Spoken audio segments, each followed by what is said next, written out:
نہ دور محمد میں پیدا ہوا میں، نہ ساتھی سفر کا کبھی بن سکا میں۔ الحمدللہ الذی وحدہ والصلاة والسلام علی من لا نبی بعدہ۔ اعوذ باللہ من الشیطان الرجیم، بسم اللہ الرحمن الرحیم۔ قد افلح من زکاہا وقد خاب من دساہا۔ صدق اللہ العظیم۔ دیکھو انسان دنیا میں ہے تو ایک ماں کے پیٹ سے انسان بن کے آیا جس کا خاصہ مٹی ہے، اور اس کے اندر اللہ کا امر روح وہ اللہ تبارک و تعالیٰ نے ڈالی، تو یہ دو چیز مل کر انسان بنتا ہے۔ ورنہ جو مر جاتا ہے پھر اس کو نہ اس کا نام لیتے ہیں، نہ اس کو انسان، اس کو میت کہتے ہیں۔ کوئی عالم ہو چاہے مفتی صاحب ہو، کوئی بھی ہو، اور خالی روح تو وہ کیسے رہے گی؟ لہذا انسان دو چیز سے بنا ہے، ایک مٹی اور اللہ تبارک و تعالیٰ کی قدرت سے جو سانچا اور جو ماں کے پیٹ میں جسم بنتا ہے وہ، اور دوسرا اللہ تبارک و تعالیٰ اپنا امر، اپنا فیصلہ، اپنا حکم وہ اس کے اندر ڈالتے ہیں، اور جب تک چاہتے ہیں وہ رکھتے ہیں، اور جب نکالنے چاہتے ہیں تو فرشتے کو بھیجتے ہیں کہ ہمارے امر کو، ہمارے حکم کو واپس نکال لا۔ بہت بھی دنیا والوں نے اس بات پر کوشش کی کہ دیکھیں کہ انسان میں سے ایسی کیا چیز نکل جاتی ہے کہ ہٹا کٹا انسان بھی ہو اور پھر وہ بالکل بے جان ہو جاتا ہے۔ بہت تندرست انسان ہو اور اٹیک آ گیا اور اچانک اس کی روح نکل گئی، تو بھئی کیا ایسا ہو گیا، اس میں سے کیا نکلا؟ تو بہت اس پر کوشش کی لیکن کچھ دکھائی نہیں دیا۔ تو اس کی مثال ایسی ہے جیسے میں یہ بول رہا ہوں تو ہلتا ہاتھ دکھتا ہے، آنکھیں بند کھل ہوتی ہے وہ نظر آتا ہے، جسم ہلتا ہے وہ نظر آتا ہے، میرے منہ سے الفاظ نکل رہے ہیں وہ نظر نہیں آتے۔ تو ایسے ہی وہ روح اللہ کا ایک حکم ہے، امر ہے۔ وَيَسْأَلُونَكَ عَنِ الرُّوحِ قُلِ الرُّوحُ مِنْ أَمْرِ رَبِّي، میرے رب کا وہ حکم ہے، ایک امر ہے، تو وہ تو آرڈر ہے، بھائی اس کے اندر رہو، اس میں سے نکل جاؤ، تو وہ نظر نہیں آتا۔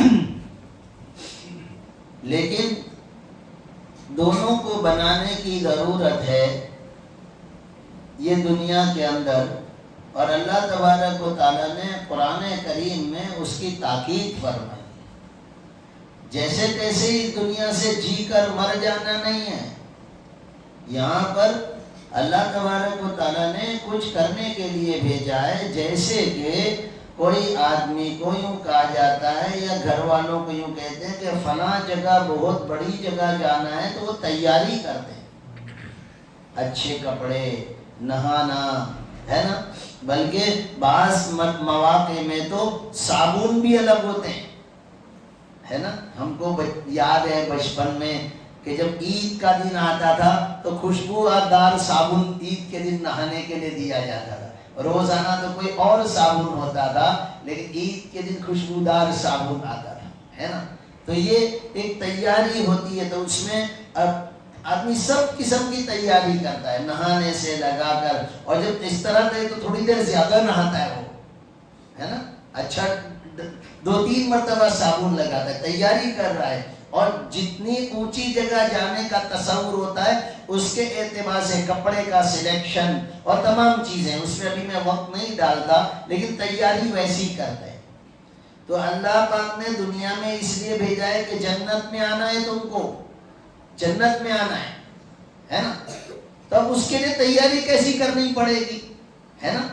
تو یہی جو میں نے آیتیں پڑھا کہ بالکل اپنا تزکیہ، اپنے آپ کو صاف ستھرا رکھنا پڑے گا، نگاہ بھی صاف رکھنی پڑے گی، گندی نگاہ، آزاد نگاہ اور غیر محرم پر نگاہ. تو حدیث پاک کا مفہوم ہے اللہ پاک ایسی نگاہوں کو پھر اپنا دیدار نہیں کرائیں گے. دیکھو ہے نا، تو نگاہ کی صفائی ہے نا.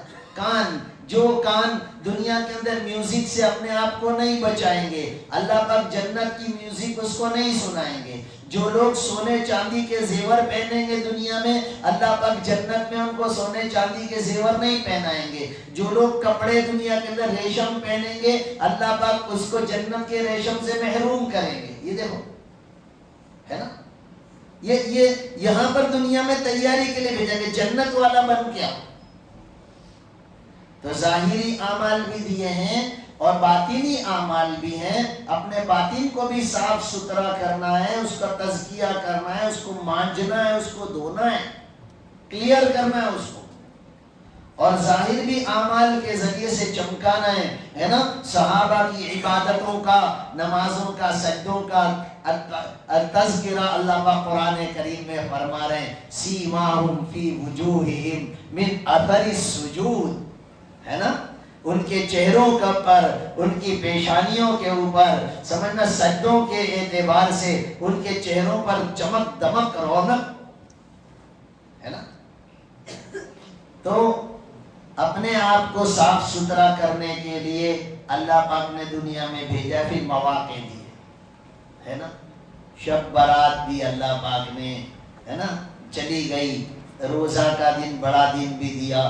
اب کیا کہہ رہے ہیں، آ رہا ہے رمضان، آ رہا ہے نا، مہمان آ رہا ہے، 11 مہینے کے بعد آ رہا ہے. کوئی کا بیٹا فورن گیا ہو، مدرسے گیا ہو ہے نا، اب وہ آ رہا ہے تو کیسے گھر والے خوش ہوتے ہیں ہے نا کہ 1 سال کے بعد میرا بھائی آ رہا ہے، فلاں جگہ سے آ رہا ہے نا. تب کیا کرتے ہیں،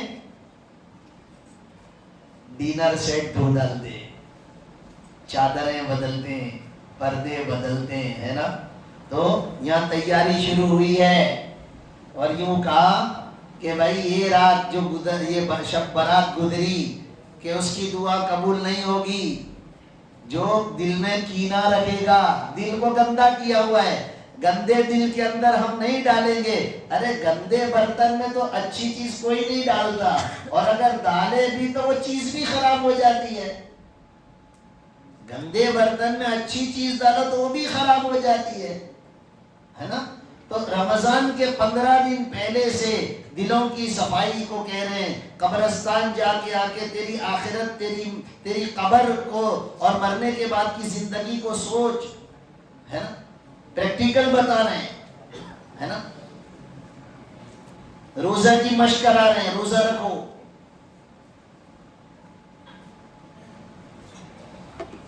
تو دیکھو اللہ تبارک و تعالیٰ نے قرآن کریم کے اندر دلوں کی صفائی اور تزکیہ، اس کا تذکرہ قرآن کریم میں کئی جگہ فرمایا ہے.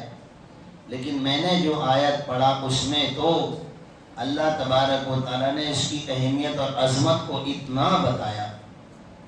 ایک تو بڑی کوئی ذات ہو، بڑی کوئی شخصیت ہو، اس کا کوئی کام ایک مرتبہ کہہ دینا سمجھ میں وہی بڑا بن جاتا ہے. پھر اس پر تاکید کر دینا قرآن میں کئی جگہ ہے تو وہ اہمیت رکھتا ہے.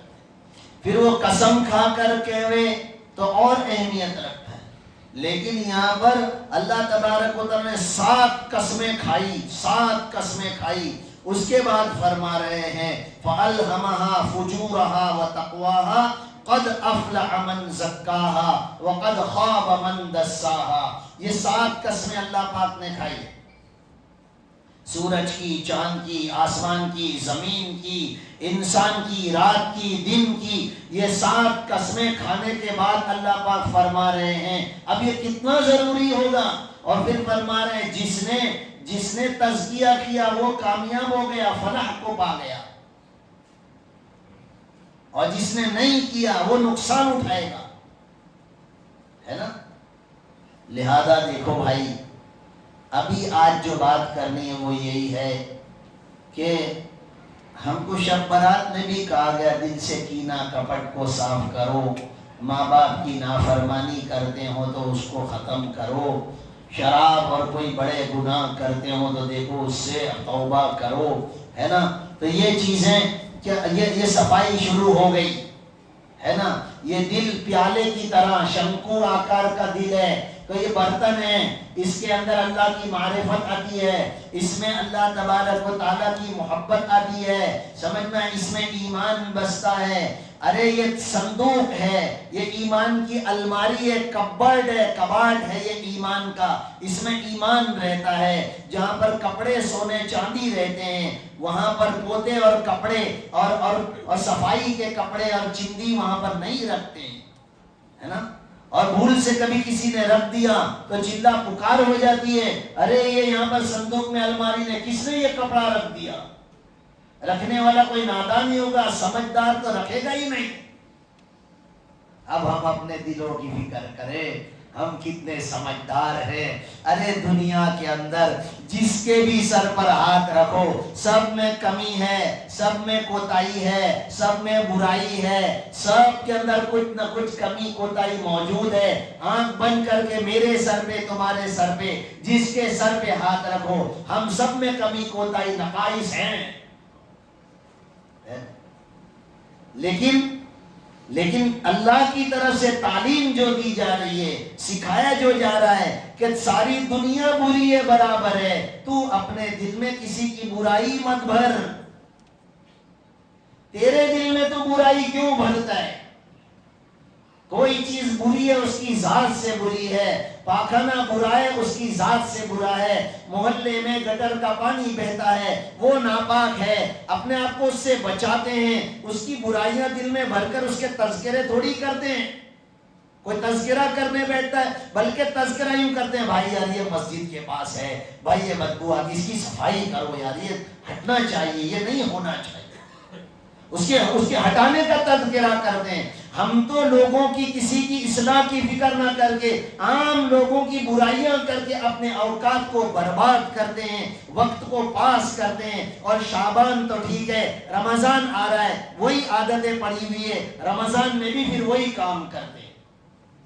روزہ رکھا ہوا ہے اور لوگوں کی غیبت، لوگوں کی برائیاں، بھانجوں کی، بھتیجوں کی، پارٹنر کی، سیٹ کی، ابا کی، امی کی، خاندان والوں کی، علماء کی، امام کی، مؤذن کی، ذمہ داروں کی، دعوت کے کام کرنے والوں کی ہم برائیاں کر رہے ہیں. ارے میں کہتا ہوں، پھر کہہ رہا ہوں کہ ہاں ساری دنیا بری ہے، پن تو برائی سے تذکرہ مت کر. تجھے بہت دل میں چوٹ لگتی ہے اس کو بٹھا کے سمجھا، اس کو لے کے بیٹھ، اس کو دو جملے سمجھا، اس کو مت کر، اپنے ماں باپ کو مت ستا، شراب مت پی اور غیبتیں مت کر، یوں کسی کو سمجھا تو.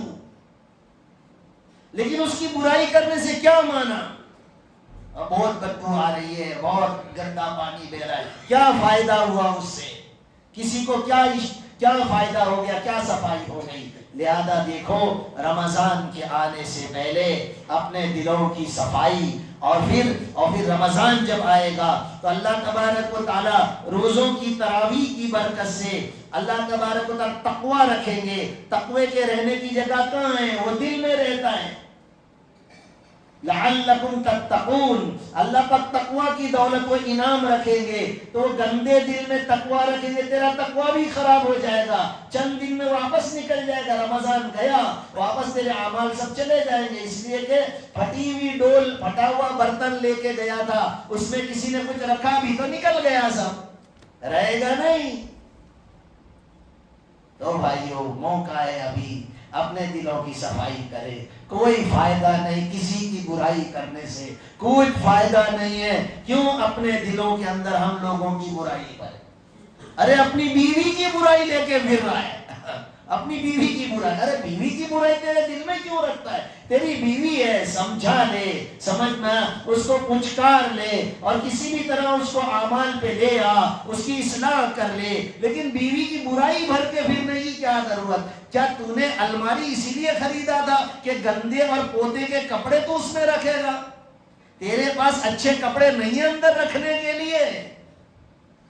کیا بے وقوفی کر رہے ہیں، اپنے آپ کو بہت بڑا عقل مند بتاتے ہیں. لوکھنڈ کی الماری میں تو اچھے کپڑے، بلکہ سونے چاندی رکھ رہے ہو، پیسے رکھتے ہو اس کے اندر، ڈاکیومنٹ اس میں رکھتے ہو، گھر کے دستاویز رکھتے ہو. اور یہ دل جس میں اللہ کی معرفت، جس جس میں اللہ بسے، ایمان بسے، تو لوگوں کی برائیاں اس کے ساتھ رکھے گا؟ مٹھائی کے اندر تو اور کیا رکھتا ہے؟ کون کھائے گا ایسی مٹھائی؟ کون کھائے گا؟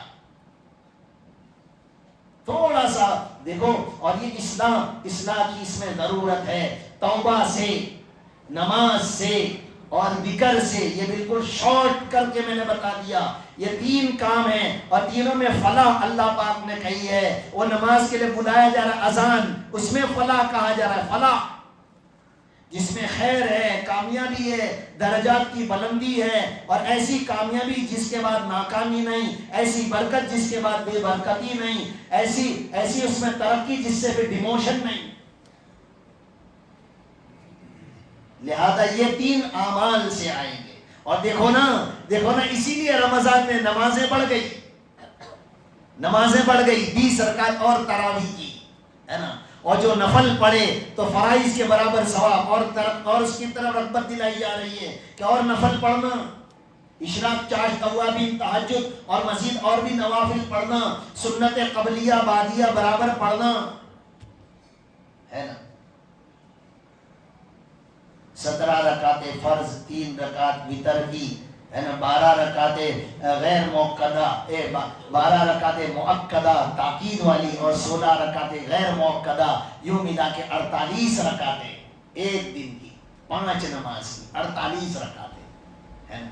تو اس طرح اس کو بھی پڑھنا. اس کے علاوہ اشراق، چاشت، اوابین، تہجد کی بھی اگر 4 اور 6 یوں کر کے ملا لے تو 4 کی 12 اور 6 18 رکعتیں وہ بڑھ گئی، ہے نا. مزید اور مسجد میں آیا وقت ہے، تحیۃ المسجد تو نے پڑھ لیا، وہ مزید بڑھ گئی تھی، ہے نا. یوں کر کے 20 رکعتیں تراویح کی اور بڑھ گئی. یہ سب نوافل. تو اس کے ذریعے سے تزکیہ ہوگا، برائیاں صاف ہوگی، تقویٰ تیرے اندر آئے گا، اللہ کا ڈر، آخرت کا شوق، اور دنیا کی بے ثباتی تیرے دل میں بیٹھے گی کہ تم میں دنیا میں، ارے اب جو پتی بنا آج مرا، وہی کفن، وہی بغیر بسترے کی، کوئی چادر، کوئی بیڈنگ، کوئی بسترا، کوئی تکیہ نہیں، مٹی میں سو جا، ہے نا. لہذا میرے بھائیوں، یہ دلوں کی صفائی بہت ضروری ہے. کثرت سے اللہ کا ذکر. رسول اللہ صلی اللہ علیہ وسلم نے باقاعدہ رمضان کے اندر کیا ذکر کریں گے وہ بتایا. لا الہ الا اللہ، استغفر اللہ، اسألک الجنہ واعوذ بک من النار، ہے نا. کہ اللہ تجھ سے جنت کا سوال کرتے ہیں، جہنم سے تیری پناہ چاہتے ہیں. اور دیکھو تزکیہ اگر یہ دنیا میں ہم نے کیا، کسی شیخ کے پاس کامل کسی اللہ والے کے ہاتھ میں ہاتھ دے کے، وہاں بھی ہوتا ہے، اور اس طرح اعمال سے بھی ہوگا، تو دنیا میں ہو گیا. اور اگر دنیا میں نہیں کیا تو آخرت میں بھی ہوگا. اس کو انشاءاللہ آئندہ بتائیں گے. وآخر دعوانا